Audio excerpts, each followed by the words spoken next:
நான் வந்து 1 கப்பு மைதா மாவு எடுத்திருக்கேன்.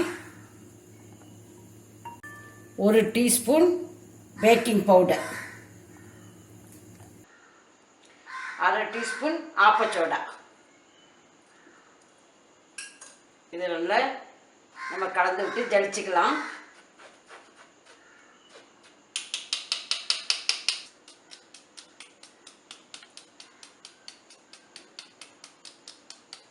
அரை கப்பு பொடிச்ச சீனி, அதை நம்ம நல்லா கலந்துக்கலாம்.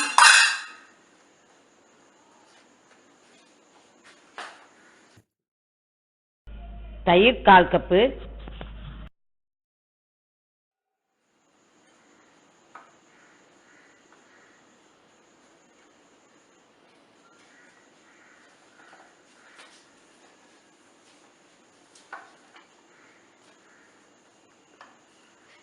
Cup sunflower oil. இங்கே கடலை நெய் நல்ல நெய் விட்டுறாதீங்க, சாதாரண குக்கிங் ஆயில் நம்ம அதை விட்டுக்கலாம். அதை விட்டு எல்லாம் நல்லா கலந்துக்காங்க.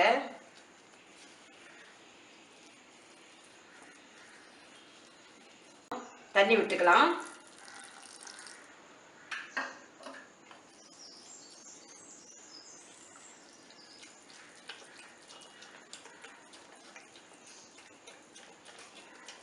நல்லா கட்டி இல்லாமல் நல்லா கலந்துக்காங்க.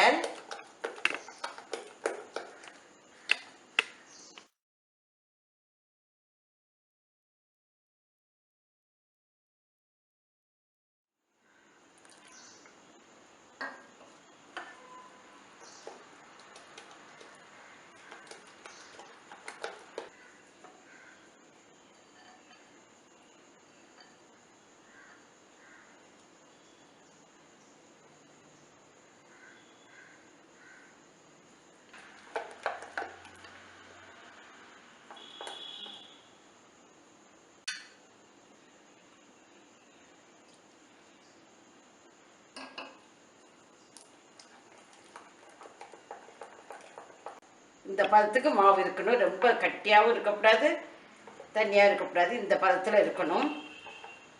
ஒரு வானொலி வச்சு அதில் ஒரு ஸ்டாண்டை வச்சுருக்கேன். இப்போ ஸ்டாண்டை வச்சு இந்த மாதிரி நம்ம ஒரு பிளேட்டை வச்சுக்கலாம். இந்த மாதிரி ஒரு கிண்ணம் எடுத்திருக்கேன். இதில் வந்து நீங்கள் எண்ணெயோ பட்டரோ நெய்யோ எதுனாலும் நம்ம தடவிக்கலாம். எல்லா இடத்துலையும் நல்லா படும்படி தடவிக்காங்க. 1/2 கப்பு விடுங்க, ஃபுல்லாக விட்டுறாதீங்க, ஏன்னா நமக்கு அது பொங்கி மேலே வந்துடும்.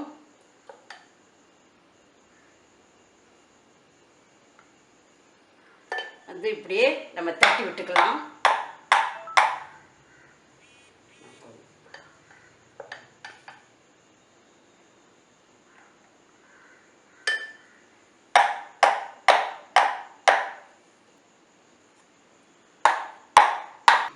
இப்போ இதை நம்ம ஒவ்வொன்றும் இப்படி சைடில் படாதபடி நம்ம வச்சிடலாம்.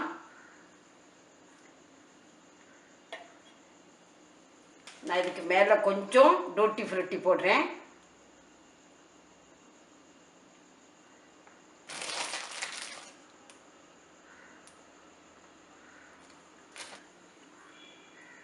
இப்போ இது இருக்கட்டும். இது ஒரு 15 நிமிஷம், 10ல் இருந்து ஒரு 15 நிமிஷம் இப்படி இருக்கட்டும். தீயை வந்து கம்மி பண்ணி வச்சுக்காங்க.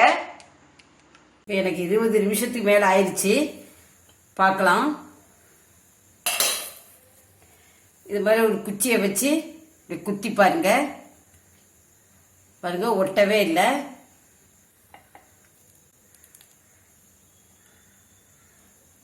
இப்போ இது நல்லா ஆறின பிறகு நமக்கு எடுத்து மாற்றிக்கலாம். கேக்கு இப்போ நல்லா ஆறிடுச்சு. இப்படி ஒரு கத்தியை வச்சு இப்படி சைடில்